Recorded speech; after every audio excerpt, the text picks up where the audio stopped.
Hello everyone, welcome back to my YouTube channel Mentor on Demand. ये हमारे CPC order by steps का part 3 है। अगर अभी तक आपने पार्ट 1 और पार्ट 2 नहीं देखा है तो आप प्लीज़ पहले के 2 पार्ट देखना, तो आपको पार्ट 3 बहुत इजी से समझ में आएगा। मैं चंद्रिका भट्ट सीपीसी ऑर्डर की सीरीज़ लेकर आई हूँ। आज जो हम पढ़ने वाले हैं इस पार्ट में वो है स्टेप 11। स्टेप 10 तक मैंने पहले के 2 पार्ट्स में डिवाइड किया है। अब जो है ऑर्डर 16। ऑर्डर 16 कहता है समनिंग और अटेंडेंस ऑफ विटनेसेस। हमने कोर्ट हियरिंग की बात कर रहे थे कि कोर्ट में डिफेंडेंट आ चुका है, प्लेंटिफ आ चुकी है, ठीक है। अब इन दोनों ने प्लेंट भी कर दिया, रिटर्न स्टेटमेंट भी कर दिया है। अब कोर्ट ये कहती है कि भाई अब एविडेंसेस और डॉक्यूमेंट्स प्रोड्यूस करने की बात आती है, उसी में आ जाते हैं विटनेसेस। हमारे तरफ से जब हम प्लेंट या रिटर्न स्टेटमेंट करते हैं तो उसमें सारे डॉक्यूमेंट्स एनेक्स करके देते हैं, तो उसमें विटनेसेस की लिस्ट भी हमें डॉक्यूमेंट में प्रोड्यूस करनी पड़ती है प्रोडक्शन ऑफ डॉक्यूमेंट्स के अंदर, कि कौन कौन से विटनेसेस होंगे उसकी लिस्ट हमें कोर्ट को पहले प्रोवाइड करनी पड़ती है। और फिर जब हमें किसी भी विटनेस को बुलाना होता है उसके लिए हमें समन जारी करना पड़ता है। कोर्ट समन जारी करता है और उस विटनेस को अटेंडेंस के लिए पहुंचाने के लिए कोर्ट में वो समन जारी करता है। अब यहाँ पर जब आप ये रूल पढ़ेंगे ये ऑर्डर 16 के अंदर, उसमें ये लिखा हुआ है कि विटनेसेस कैसे हम बुलाते हैं। तो कोर्ट समन देता है विटनेस के एड्रेस पर, और विटनेस का एड्रेस चाहे वो विटनेस प्लेंटिफ का है चाहे डिफेंडेंट का है, वो एड्रेस ऑलरेडी मेंशन किया जाता है। जब समन दिया जाता है उस समन के जारी होने के बाद में विटनेस को उस पर्टिकुलर हियरिंग डेट पे मेंशन होना, मतलब प्रेजेंट होना पड़ता है।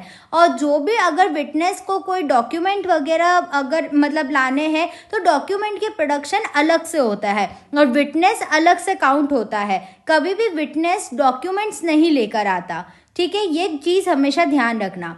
विटनेस का काम होता है कि जो भी उसे सवाल पूछे जाए रिलेटिंग टू द फैक्ट्स और इश्यूज, वो उसे उसके बारे में उसको जवाब देना पड़ता है। और जो स्टेटमेंट विटनेस देता है वो स्टेटमेंट रिकॉर्ड हो जाते हैं, और कभी भी वो विटनेस जो भी स्टेटमेंट देगा वो उसे क्रॉस में या कोई गलत स्टेटमेंट नेक्स्ट अगर हियरिंग में उसको बुलाया जाए या वो वापस प्रेजेंट हो तो उसमें क्रॉस मतलब चेक करेंगे कि कोई गलत स्टेटमेंट तो नहीं पास किया है।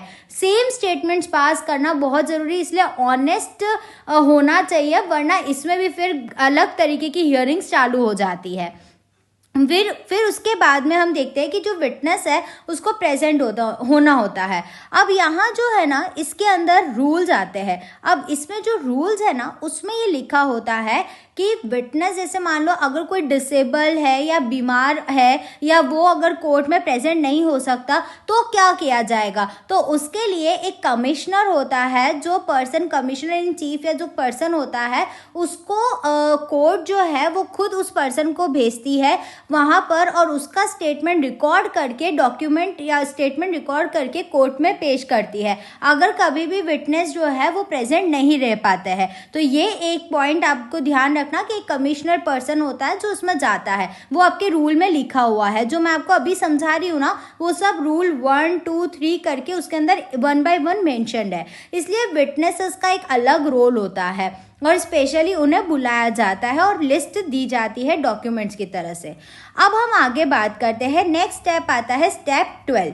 स्टेप 12 में आता है कि ऑर्डर 18 जो है वो हमें क्या बताता है, हियरिंग ऑफ द सूट्स और एग्जामिनेशन ऑफ विटनेसेस। अब पहले हमने समन जारी किया है, स्टेप 11 में हमने विटनेस को समन जारी किया। उस समन के अंदर क्या होता है कि लिस्ट हमने जो दी होती है उसमें उसको उसके एड्रेस पे भेज दिया जाता है। अब स्टेप 12 के अंदर क्या होगा कि वो विटनेस आएगा और उसका कोर्ट जो है वो एग्जामिनेशन करेगा, जिसमें जो भी स्टेटमेंट वो देगा वो एकदम प्रॉपर होना चाहिए। हियरिंग ऑफ द सूट की हियरिंग्स रहेगी, मतलब जो भी सूट फाइल की गई है उनकी हियरिंग्स रहती है। अब हियरिंग्स चल रही है कोर्ट में, प्रोसेस डेट बाय डेट होता है। कई बार ऐसा होता है एक एक महीने से डेट आती है और आपको उस टाइम पे आपको वो चीज़ प्रेजेंट होनी चाहिए। अगर मान लीजिए फॉर एग्जांपल उस हियरिंग में अगर पर्टिकुलर विटनेस प्रेजेंट नहीं हुआ जबकि उस टाइम होना चाहिए, तो फिर आगे की हियरिंग देते हैं, क्योंकि कोई रीज़न के वजह से, कोई मेडिकल जस्टिफाइबल रीज़न की वजह से आगे आगे हियरिंग पोस्टपोन्ड हो जाती है, एडजर्न टाइप हो जाती है, जिसमें हम आगे से आगे हमें हियरिंग डेट्स मिलती रहती है। तो ये होता है नेक्स्ट ऑर्डर, ऑर्डर 18, जो हमारा एग्जामिनेशन ऑफ विटनेसेस है। अब हम बात करते हैं स्टेप 13, जो बताता है ऑर्डर 18 का रूल 2। अब इसमें एक मैंने अलग से एक स्टेप इसलिए लिया है क्योंकि रूल 2 जो है वो हमें बताता है फाइनल आर्ग्यूमेंट्स का। कई बार ऐसा भी होता है कि हियरिंग ऑफ सूट्स में बहुत अर्ली स्टेजेस में ही फाइनल आर्ग्यूमेंट्स हो जाते हैं। कई बार केसेस में इतने ज़्यादा फैक्ट्स और इश्यूज ही नहीं होते, तो उस वजह से जो फाइनल आर्ग्यूमेंट्स है वो अपना इसके अंदर फाइनल आर्ग्यूमेंट की स्टेज तक हम पहुंच ही जाते हैं, जिसमें प्लेंटिफ अपने पॉइंट्स बता देता है, डिफेंडेंट अपने पॉइंट्स बता देता है। प्लेंटिफ ने अपने विटनेसेस बता दिए, डिफेंडेंट ने अपने विटनेसेस बता दिए, तो इन लोगों ने अपना वो सब कुछ बता दिया, तो इसलिए वो फाइनल आर्ग्यूमेंट की स्टेज पर पहुंच गया। उसके बाद में हमारा नेक्स्ट स्टेप आता है ऑर्डर 20, जजमेंट एंड डिक्री। अब जजमेंट और डिक्री क्या होता है, ये ऑर्डर 20 जो है वो ये कहता है, ये हमें एक्चुअली बहुत मैंडेटरी भी है, और ये कहता है इसके अंदर कि कोर्ट शैल प्रोनाउंस, उसमें लिखा हुआ है आपके रूल्स में, court shall pronounce judgment that follows decree, जो कि हमेशा पहले जजमेंट के साथ में डिक्री नेक्स्ट होती है। ओके, डिक्री के अंदर क्या लिखा होता है, वो सारे राइट्स और लायबिलिटीज या ड्यूटीज जो पार्टीज को फॉलो करनी है। जजमेंट के अंदर वो फैक्ट्स, इश्यूज और पूरा डिसीजन होता है कि ये किसके फेवर में गया है, और डिक्री जो है वो उसके फॉलो करते भी होते हैं। डिक्री भी अपीलेबल होती है, जजमेंट भी आप आगे जाके अपील करते हो, बट ये जो डिक्री है ना, ये बेसिकली एक तरीके से समअप जैसा होता है जजमेंट का, जिसको आप आगे चैलेंज करते हो और इसी को आप क्या करते हो, एग्जीक्यूट करवाते हो। डिक्री एग्जीक्यूट होती है, क्योंकि ये जो डिक्री है ना, ये एक तरीके से आप ये कह सकते हो कि जजमेंट का समअप है, और इसमें आपको बता दिया गया है कि ये पार्टी का राइट है और ये पार्टी की ड्यूटी है, तो इसलिए डिक्री जो है वो एग्जीक्यूटेबल होती है। ये ऑर्डर 20 जो है वो ये बताता है कि जब फाइनल आर्ग्यूमेंट्स हो गए तो आर्ग्यूमेंट्स के बाद में जजमेंट और डिक्री प्रोनाउंस करना कोर्ट के लिए बहुत ज़्यादा ज़रूरी है, मैंडेटरी है। ये ऑर्डर 20 के अंदर है। ओके, अब हम जो बात करने वाले हैं वो है स्टेप 15। स्टेप 15 कहता है ऑर्डर 20 सेक्शन 33। यही है ऑर्डर 20 का जो मैंने आपको बताया, उसी के साथ में हम सेक्शन 33 पढ़ते हैं, जो बताता है प्रोक्योरमेंट ऑफ डिक्री, जिसमें कोर्ट को वो मैंडेट कर देता है कि उन्हें जजमेंट और डिक्री पास करनी ही पड़ेगी, चाहे केस हर्ड करने के बाद में। अब नाउ एक इसके अंदर एक और पॉइंट ये भी है कि हमेशा दोनों पार्टीज की बात सुनकर आप फाइनल जजमेंट देना है और डिक्री पास करनी है। कभी भी एक पार्टी की बात सुनकर जजमेंट नहीं होता है, और दोनों को equal opportunity of being heard देना पड़ेगा, कि उनको दोनों को इक्वल अपॉर्चुनिटी देनी है ताकि वो अपनी बात कह सके। तो ये इस वजह से ये ऑर्डर 20 जो है वो ये हमें प्रोक्योरमेंट ऑफ डिक्री, जजमेंट के बारे में भी बताता है। अब जजमेंट और डिक्री जो है उसमें बस आपको डेफिनेशन जो है वो हमारे सेक्शन 2 के अंदर सारी सबकी डेफिनेशंस दी हुई है, तो बस आप ये समझना कि जजमेंट जो है वो पूरा होल एंड सोल डिसीजन होता है, फैक्ट्स होते हैं, इश्यूज ऑफ द केस होते हैं, लेकिन जो डिक्री है वो होता है जजमेंट का समअप, जिसमें आना पार्टीज के राइट्स और ड्यूटीज एंड लायबिलिटीज मेंशन होती है। ये होता है प्रॉपर इसका जजमेंट एंड डिक्री का पार्ट। और अब हम नेक्स्ट स्टेप पे आते हैं, जो सबसे ज़्यादा इंपॉर्टेंट स्टेप होता है, that is step 16, order 21। Order 21, अगर आप लॉ स्टूडेंट हैं, आप ये वीडियो देख रहे हो, आप कोई LLB के स्टूडेंट हो, आप CS के स्टूडेंट हो, आप किसी जुडिशरी के एग्जाम की तैयारी कर रहे हो, तो मैं आप सभी को बता देती हूँ कि जो ऑर्डर 21 है, this order is the most important order of the CPC, क्योंकि ये ऑर्डर जो है 21 वो execution of decrease and order को लेकर है, and this is the longest order of CPC।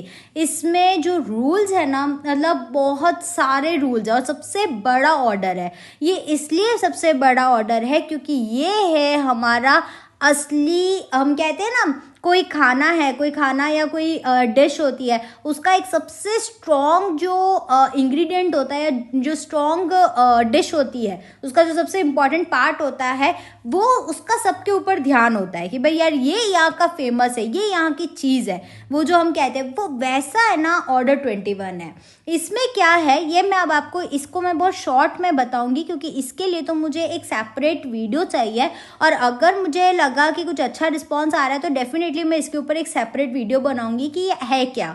तो execution of decrease and orders का मतलब होता है कि जब आपने देखा कि कोर्ट ने क्या किया है, प्लेंटिफ और डिफेंडेंट, अब मान लो कि जो कोर्ट ने जजमेंट दिया वो प्लेंटिफ के फेवर में दिया, ओके, यानी कि मान लो कोई एक्स और वाई है, अब एक्स के फेवर में क्या किया है, कोर्ट ने जजमेंट दे दिया है, और डिक्री के अंदर लिखा हुआ है कि वाई को क्या करना है, एक्स को 1 लाख रुपए देने हैं, और उसकी जो लैंड उसने ली है वो उसको वापस देनी है, ऐसा कोर्ट ने डिक्री में लिख दिया। अब ये आता है, ये जो ऑर्डर 21 है ना, ये ऑर्डर 21 एक्स के लिए है। किसके लिए? एक्स के लिए। एक्स क्या है, कौन है? प्लेंटिफ। अब प्लेंटिफ क्या करने वाला है? एग्जीक्यूशन। एग्जीक्यूशन का मतलब क्या है कि भाई अब ये कैसे, ये वाई क्या इतनी आसानी से दे देगा पैसे? क्या वाई लैंड दे देगा? इसके लिए एग्जीक्यूशन ऑफ डिक्री करवाना पड़ता है। हमें ऑर्डर 21 के अंदर रूल्स के अंदर एप्लीकेशन लगानी पड़ती है स्पेशली, जिसमें यह होता है कि जो प्लेंटिफ है ना, वो कोर्ट को कह रहा है कि अब आप ऑर्डर दो वाई को कि भाई मुझे 1 लाख रुपए दे, क्योंकि ये मुझे 1 लाख रुपए नहीं दे रहा, ये मेरी लैंड मेरे को नहीं दे रहा। अब वाई कह रहा है कि भाई मेरे पास में 1 लाख रुपए है ही नहीं, मैं कहाँ से दूँ तुमको 1 लाख रुपए? तो अब एक्स ने फिर कोर्ट के पास वो यही जा रहा है कि ये मुझे मेरे 1 लाख रुपए मुझे नहीं पता, मुझे चाहिए। तो अब कोर्ट जो है वो एग्जीक्यूशन का प्रोसेस चालू करती है। तो जब आपको, शायद आपने कहीं सुना हो या आपने देखा भी हो कि सीज करना उनके लैंड को, उनके ना जो ऑक्शन है, सेल करना, ये सारे जो तरीके हैं वो एग्जीक्यूशन के ही तरीके हैं। डिक्री और ऑर्डर को एग्जीक्यूट करवाने के बहुत सारे तरीके होते हैं। जैसे अगर कैश निकलवाना है तो लैंड, प्रॉपर्टी या उसके पैसे या कुछ ऐसा बेच के पैसे निकलवाओ। अगर वो कोई ज़मीन का मामला है या ज़मीन जब्त करके रखी हुई है तो सीज करवा लो, उसको स्टे लगवा लो, उसको रोको कि भाई तू इस पर कुछ भी नहीं करेगा। या फिर आप अलग अलग तरीके से क्या है कि एग्जीक्यूशन करवा सकते हो डिक्री का, अगर सामने वाला पैसे नहीं देता है तो। इसमें सीजर एंड कन्फिस्केशन, और उसके बाद में ऑक्शन जो सेल करते हैं, वो आपने देखा होगा कि कई बार कोर्ट जो है वो ऑक्शन करता है कि भाई जो ये डिफेंडेंट है इससे पैसे निकलवाने, तो इसकी प्रॉपर्टी ऑक्शन में बेची जाती है ताकि जो पैसे आए उससे इसका जो भी पेमेंट है वो कंप्लीट हो। तो ये सारा जो एग्जीक्यूशन का प्रोसेस है ना, वो सारा 21 ऑर्डर 21 के अंदर डिफाइंड है। आप इसमें देखोगे अगर, तो इसमें एक एक रूल जो है ना वो सब चीज़ों के लिए, इसको डिवाइड किया गया है मूवेबल और इमूवेबल प्रॉपर्टीज के बेस पर। कुछ मूवेबल प्रॉपर्टीज होती है और कुछ इमूवेबल प्रॉपर्टीज होती है, उनकी डिक्रीज के एग्जीक्यूशन को लेकर ऑर्डर 21 ने पूरा अच्छे से समझाया है। अब ये जो ऑर्डर है ना, this is a very very big order and very lengthy order, so it is impossible for me to explain the execution of decree in a just 10 और 15 मिनट्स। ये बिल्कुल पॉसिबल नहीं है। इसके लिए तो मुझे एक सेपरेट वीडियो और सेपरेट पार्ट ही बनाना पड़ेगा कि एग्जीक्यूशन कैसे होता है डिक्री का। तो अगर ऐसा रहेगा तो नेक्स्ट मैं ज़रूर एग्जीक्यूशन ऑफ डिक्री में करूँगी। अदरवाइज आप चाहते हैं कि अगर आपको सीपीसी में इंटरेस्ट आ रहा है और आपको लगता है कि यार मैंने अच्छा समझाया है, आपको समझ आ रहा है, तो आप मेरे सीपीसी का ना एक कोर्स भी ले सकते हैं, जिसमें मैं आपको एकदम पर्सनली अच्छे से एक एक पॉइंट बहुत ईजी वे से समझा सकती हूँ। क्योंकि ये कुछ फ्री डेमो लेक्चर्स जैसे मैं यूट्यूब पे डालती हूँ, तो ये क्या है कि मैं बस छोटे छोटे कंसेप्ट वाइज आपको समझाती हूँ कि भाई इसमें ऐसा है, इसमें ऐसा है, अगर किसी को कुछ भी समझना हो तो। पर अगर आपको इसका एक पूरा कोर्स बुक करना है ना, तो वो आप मेरे वेबसाइट से सेशन बुक कर सकते हैं, जिसका डिस्क्रिप्शन में हर वीडियो में डालती हूँ। और इसकी प्राइस भी मैंने मेंशन की है, बहुत रीजनेबल प्राइस है, जहाँ पे आप सीपीसी का कोर्स बुक कर सकते हो मेरे से, और मैं आपको इसे बहुत अच्छे से समझा सकती हूँ। तो आज के वीडियो जो है हमारी वो यहाँ पे एंड होती है। सो हम वापस मिलेंगे नेक्स्ट हमारे पार्ट 4 में। तब तक आप प्लीज़ मेरे मेंटर ऑन डिमांड जो यूट्यूब चैनल है उसको सब्सक्राइब कर लो, उस बेल बटन को प्रेस करना, क्योंकि अगर जो पार्ट 4 होगा उसका आपको नोटिफिकेशन आ जाएगा। और प्लीज़ इसे सपोर्ट करो ताकि मैं इसमें और अच्छी और क्रिएटिव वीडियोज़ लेकर आ सकूँ। Thank you.